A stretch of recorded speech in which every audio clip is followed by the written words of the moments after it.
You guys are operating, right? Oh, we're on. Excellent. We're on. Pull one.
Hello, boys and girls. How are you doing? Good evening, Secretary. How are you doing? Brief remarks.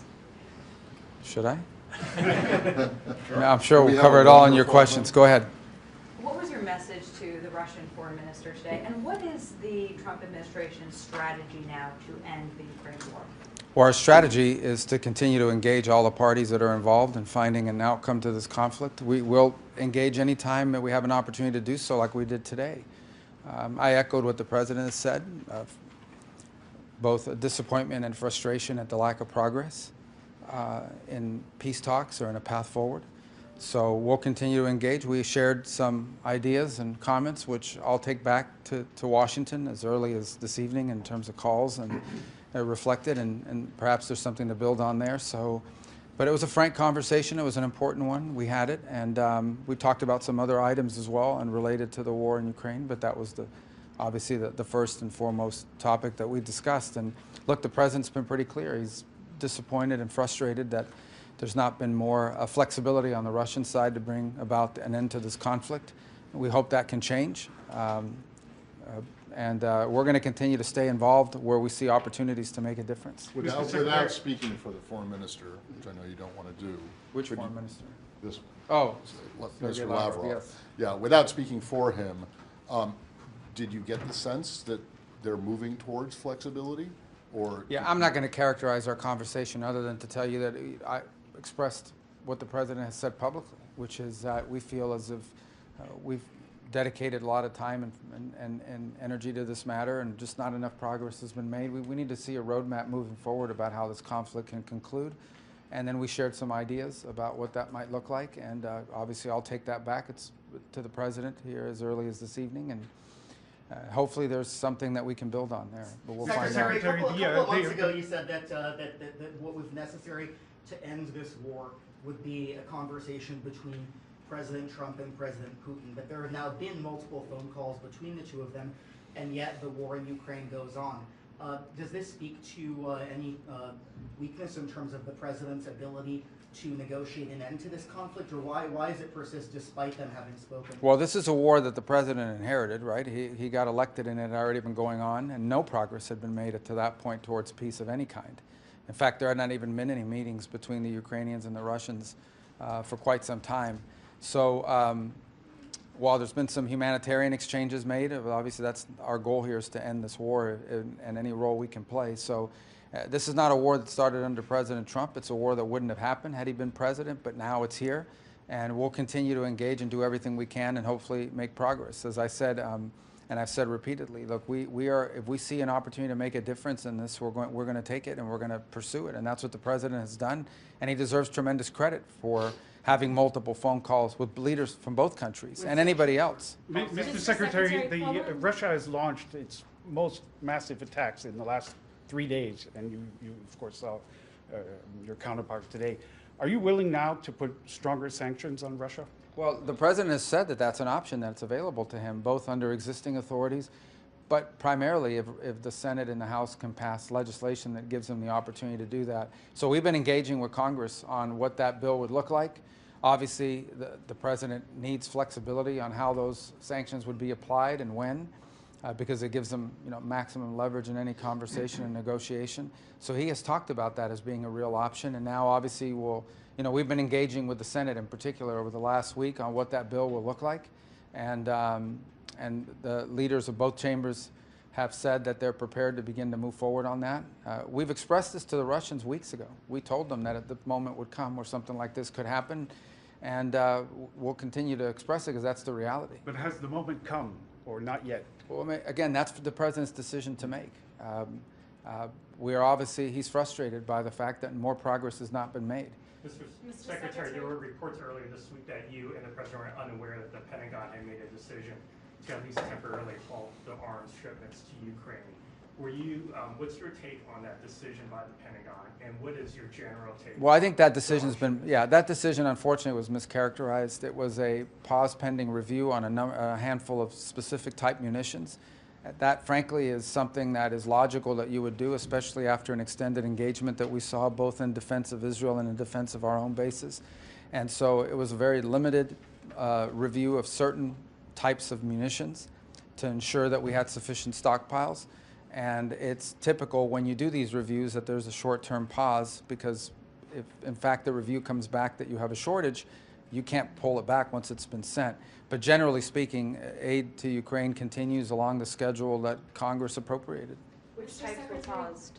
Huh? Which types of weapons were paused? Largely defensive in nature. Some were offensive. But again, the ones that were expended in recent conflicts in the Middle East. And again, not because there is a shortage, but because it's prudent to look at it and say, okay, do we have enough of these in our stockpiles for all of our obligations around the world, both in defense of our bases in the Middle East, but also our obligations to our Indo-Pacific partners and any other contingencies that might arise.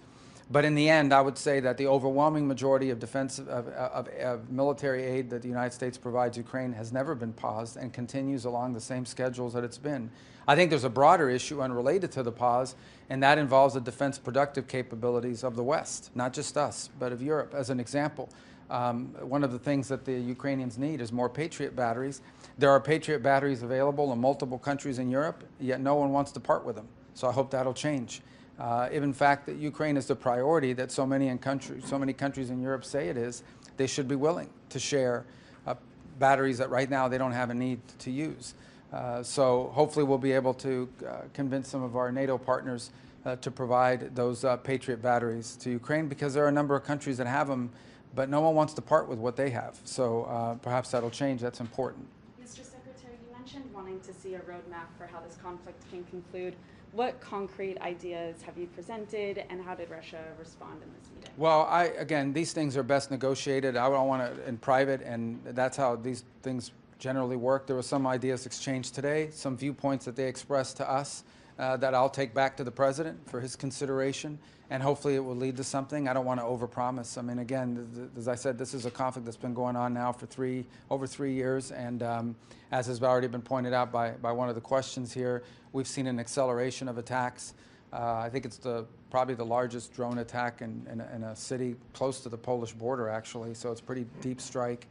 And again, I mean, every time you see this in the headlines and people die, it reminds you of why the president wants this war to end. As he has said from the beginning, his #1 interest here is to stop people from dying and the destruction that's ongoing every single day.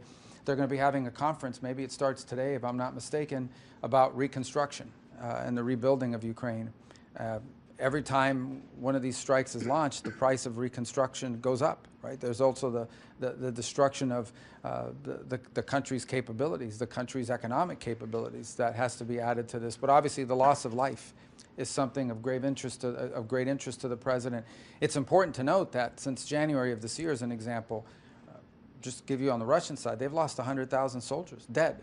Not injured, I'm talking about dead. And on the Ukrainian side, the numbers are less, but still very significant. And so the president doesn't like wars. He thinks wars are a waste of money and a waste of lives, and he wants them to end. And he's going to do everything he can within his power to end this war and any other war he has a chance to end, as you've seen in the past. And so we're going to continue to work at it. We understand that these things take time and patience, But obviously, we're also frustrated that more progress has not been made. And hopefully, based on today and in the days to come, we'll have more clarity about what exactly the Russian position and priorities are in this regard, and can begin to make some progress. But it's, it's been difficult, as you've seen. Yeah, I was going to ask you China's a been supporting question. Russia. Will you meet with your Chinese counterpart here this week to speak to him about that? Yeah, I think we're working on that. Maybe we'll meet, and obviously we'll talk about it. I think the Chinese clearly have been supportive of the Russian effort, and I think that generally they've been willing to help them as much as they can without getting caught. But people in Europe and other parts of the world have noticed. But in the end, this peace, if it's possible and doable, will happen between Ukraine and Russia, and we are willing to do whatever we can to help bring it to an end. Can I ask an ASEAN question? A what? An ASEAN Yeah, question. of course. That's why we're here, right? Can I ask you one more quick question on Russia? Just these ideas that were put on the table today, would you characterize them as new ideas from the Russian side that the Trump administration had not heard before? Yes. Well, I think maybe, yes. I think it's a new and a different approach. Again, I wouldn't characterize it as something that guarantees a peace, but it's a concept that, we'll take back to the president today and here as soon as I finish with you. I just wanted to know, what was your sense today after your meeting, the PMC meeting with the ASEAN foreign ministers, about how big an irritant the tariffs are to U.S. relations, both with ASEAN as a bloc, but individual countries? Well, I think, look, two things to understand. Number one is these letters that are going out and these trade changes are happening with every country in the world. I mean, basically every country in the world. The president's been very clear, and he has been, frankly, if you go back to videos of him speaking in the 80s about his feeling that the state of global trade is unfair to the United States, that for far too long we allowed these imbalances to develop. We are the world's largest consumer. We're a huge market where people export things to us, and with these huge and unsustainable imbalances have developed with countries all over the world.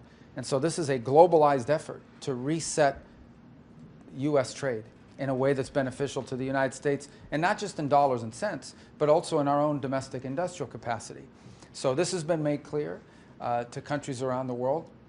We were coming up upon upon the middle of this month, and the markets demand certainty, and so these letters set a baseline. Now, obviously, that does not foreclose the opportunity for individual countries to enter into negotiations that perhaps can adjust those numbers. But in the end, the president still remains very committed to a rebalancing of trade that's fair to America, and also at the same time protects our own industrial capabilities. Right, but you're here today meeting with ASEAN countries, and those countries, almost all of them, got letters this week. And so But anywhere I'm in just the world, wondering well, I guess my understand that, point but to you is anywhere in the world that would have traveled this week, they got a letter. So everybody got a letter. And in some cases, some of these countries got a letter where their tariff rate is lower than some of their neighbors or maybe a country somewhere else in the world. So it might even serve as an advantage. But of course it's raised, it's an issue. But I wouldn't say it solely defines our relationship with many of these countries. There are a lot of other issues that we work together on, and I think there was great enthusiasm that we were here and that we're a part of this. A reminder that next week we'll have another high-ranking delegation, including Secretary Lutnick, Deputy Landau from the Department of State, will be traveling to Japan for the World Expo there, and will be involved in talks there as well. My very first meeting, I don't know if you know this, but when I was sworn in, I went to the State Department, I gave a speech on these steps, and then my first meeting right out of the box was with Japan, South Korea, and India. And we've repeated that meeting numerous times since then with that group and attention to others. We have a running internal joke with my counterpart from Japan. I have literally now seen him about 8 to 12 times. And our joke is that we see each other more than we see our own families. And so these engagements are very important to us, and we're going to continue to stay very committed, because this, as I said to all of our partners, that this notion or idea that the United States would ever be distracted by the Indo-Pacific or even Southeast Asia is impossible. You can't be, maybe it doesn't always, wars get more attention, but it's impossible to not be focused. This is where much of the story of the 21st century is going to be written. This is where 2/3 of economic growth is going to happen over the next 25 or 30 years. And many of the countries in Southeast Asia, not only are they some of the youngest countries in the world, but they're about to see an enormous expansion of their labor markets, their labor pool, number of workers. This is a historic, once-in-a-generation opportunity, not just for these countries to revolutionize themselves from an economic standpoint, but further strengthen our relationship. We have over 6,000 American companies that have invested heavily in these economies over the last 20 or 30 years. We're not abandoning those relationships. On the contrary, we want to strengthen and build upon them. And there are a bunch of other issues, and certainly trade is part of it. But there are a lot of other issues that we work together on, and we continue to highly prioritize that. The story of the 21st century will be written in the Indo-Pacific. And the countries represented here today, along with others that have joined to be a part of this, represent some of not just important markets, some of the most important partners we have in the world. Last question. This is obviously a very quick trip. Do you intend to come back to Asia or the Southeast Asian area on a longer trip sometime in the future, near future? Sure, absolutely. This was a great trip because we got to see 12, 13, 14, 15 countries that are all here. So these forums, there'll be a leaders forum here in October, which we look forward to being a part of it. We've also engaged with many of our colleagues here at different forums. Many of them, for example, not just at the G7 foreign ministers, they also attended on the sidelines of NATO, at the foreign minister level, and also at the leaders level. So we'll continue to engage with the region, both in Washington and other places around the world, and in our return travel here. So we'll be back in addition, and it's not just me. The Secretary of Defense has been out here. The Deputy Secretary of State will be here next week.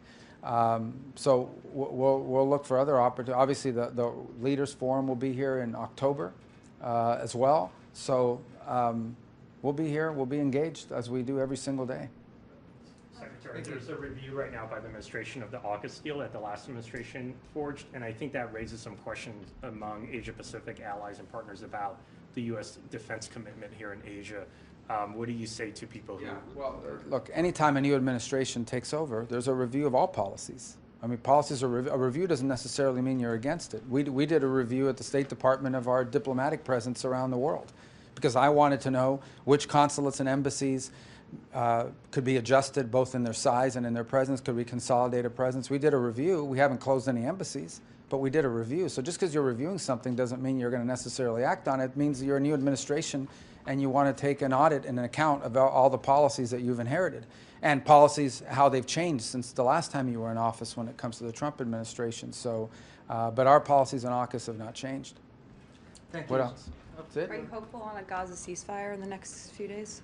Well, we're hopeful. I mean, in the end, we're hoping they'll move to proximity talks. It appears that generally the terms have been agreed to, but obviously now you need to have talks about how you implement those terms. And I spoke to Steve Woodcock last night, and he's optimistic that proximity talks will begin fairly soon, expedited and facilitated by the Qataris and the Egyptians. And so, but we've seen talks fall apart in the past at that stage of proximity talks. So I think we're closer, and I think perhaps we're closer than we've been in quite a while, and we're hopeful. But we also recognize there are still some challenges in the way, and one of the fundamental challenges is Hamas's unwillingness to disarm, which would end this conflict immediately. If they just release the hostages, there shouldn't be a single hostage. There shouldn't be a single hostage body still left. If they release that and disarm, this would end. But that said, the Israelis have shown some flexibility here, and so I think we've seen progress made. So we're hopeful, but we also understand that these things have been difficult for a reason. But we're hopeful that they can move to proximity talks pretty quickly and go from there and have a ceasefire in place in the near future. Are there any sticking points from the Israeli side, such as on aid or the withdrawal of Israeli troops? Where does that stand? Well, the sticking point would be on the Hamas side. I mean, Hamas basically wants Israel to withdraw completely and allow them to go back to being Hamas. Obviously, the Israelis aren't going to agree to that. I think the easiest way to end this, that's not what the agreement is, but the easiest way to end this is for all the hostages to be released and for Hamas to disarm. Absent that, the Israelis and Hamas, through the through the mediation of Qatar and Egypt, have reached an understanding on a 60-day ceasefire and some elements of that with regards to humanitarian aid through international agencies resuming and so forth. But now you've got to have talks about how do you implement that. And that's where this has fallen apart in the past. We're hopeful that'll work out. We're doing everything we can. We'd like to see a ceasefire. The president's been clear he wants to see a ceasefire.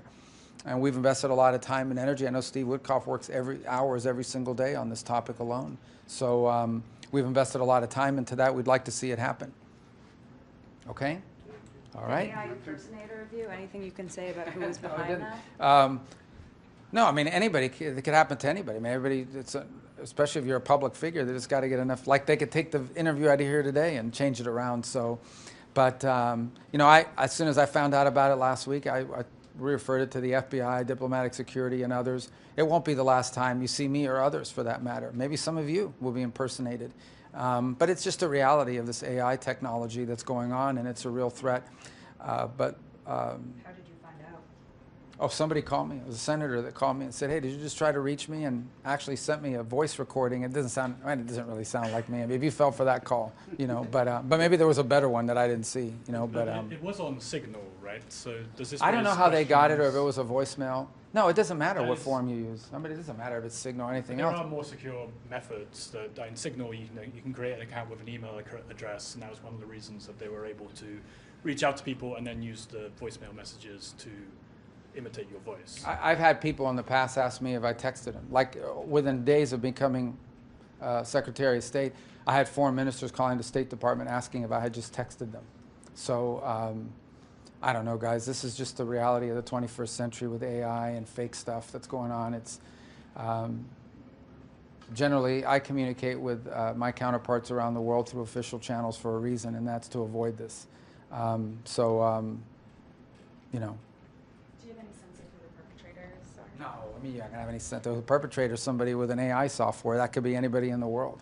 My sense is the target really isn't me. The target is the people they're reaching out to try to trick them into a call or whatever, and who knows what they do with it. But you're going to hear about this for a long time. I mean, not just me. It'll happen to other people because all you need is a recording of someone's voice and you can come up with it. So, yeah, it's just one of the other great challenges posed to us by AI. I'm sure there's a lot of positive aspects to AI as well, but this ain't one of them. You said, Secretary, that the weapons pause by the Pentagon in the narrow scope in which it occurred made sense, but was it a decision on which the State Department was consulted, or what was the level of No, it wasn't a, coordination? no, I said it was a review. It was a pause pending review. And so we were constantly, the Pentagon is constantly reviewing stockpiles, especially after an engagement, such as the one we had in the Middle East. So my point is that there wasn't a policy decision not to give weapons to Ukraine. It was a review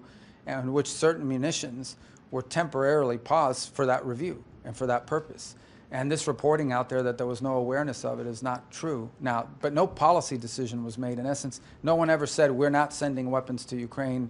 That's been appropriated by Congress, and that's continued. And that continues to this very day. But when you're doing a review, there's some period of time in which during that review, it's possible that some shipping is slowed down, not stopped. But because it's being reviewed, someone would say, okay, well, let's not send it today. Let's wait a couple days because we're conducting the review of that particular munition. So that's what happened here, and I think it was not appropriately reported initially. But nonetheless, you know, it's pretty clear now that review has occurred, and as the President's made clear, there's been no change to our posture with regards to providing what we have available. Now, I would remind everybody, again, I go back to the point I made, and that is that there are certain things that Ukraine needs, like Patriot batteries. Those are available. There are multiple countries in Europe that possess Patriot batteries that they could share with Ukraine. And we're actively, you know, talking to countries about doing that. Anyone specifically? Well, the Spaniards have one. They're really far from Ukraine, and they have one. The Germans have, others have. I'm not signaling them out, but I'm just telling you those are two that I know. There are other Patriot batteries, and there are other opportunities. Countries that have ordered Patriot batteries that are about to receive shipments of them. It'd be great if one of them volunteered to defer that shipment and send it to Ukraine instead. So we're looking for creative ways to provide them these defensive weapons that they would need. Now, that's not going to help them with the drone attacks. That's a very different technique that you use in order to bring those down. But it would help them with some of these missile attacks that we're seeing. Again, these are defensive weapons. The reduction in force of the State Department, is that something that we should expect to happen while you are traveling, or is it something you want to be in Washington, D.C. while it happens for? No, I mean, we've already notified that to Congress. Understand, our reduction in force was done, I'm very proud to say, I think, I would argue probably in the most deliberate way of anyone that's done one. We went very specifically through and reorganized the State Department, and when you reorganize the State Department, there were certain bureaus we wanted to empower the regional bureaus, and there were certain bureaus, these functional bureaus, that were closed. And so it made sense so that's been notified to Congress and to the workforce for some period of time, and so we've been ready to implement it pending a court decision, which now has been reached. There's some timing associated with how you do that, how you actually implement it, but our intent is to move forward with the plans that we've notified Congress of weeks ago and that we took months to design. Will the numbers be the same as what was notified to Congress? Sure. I mean, our plan that we notified to Congress is what we intend to do, and then we'll have achieved again, the reduction of force is a consequence of the reorg. It's not a consequence of trying to get rid of people. But if you've closed the Bureau, you don't need those positions. Understand that some of these are positions that are being eliminated, not people. Some of them are unfilled positions potentially, or positions that someone took early retirement. And therefore are about to be unfilled. But we took a very deliberate step to reorganize the State Department to be more efficient and more focused. That's been publicly noticed to Congress months ago. We've been prepared to implement it, and the thing that slowed us down was a court decision by a district judge in the Northern District of California. The Supreme Court has ruled on that, and so we're prepared to act on it. It'll come as no surprise, and that is our reorg. That'll be the extent of what we intend to do. And we're already operating under the new organizational structure as is for the most part, so this will further enhance that. Okay? Thank you. Thank you, Secretary. Secretary. You're looking forward to our hop, skip, and jump home? Yeah, isn't that something? 20 feet more?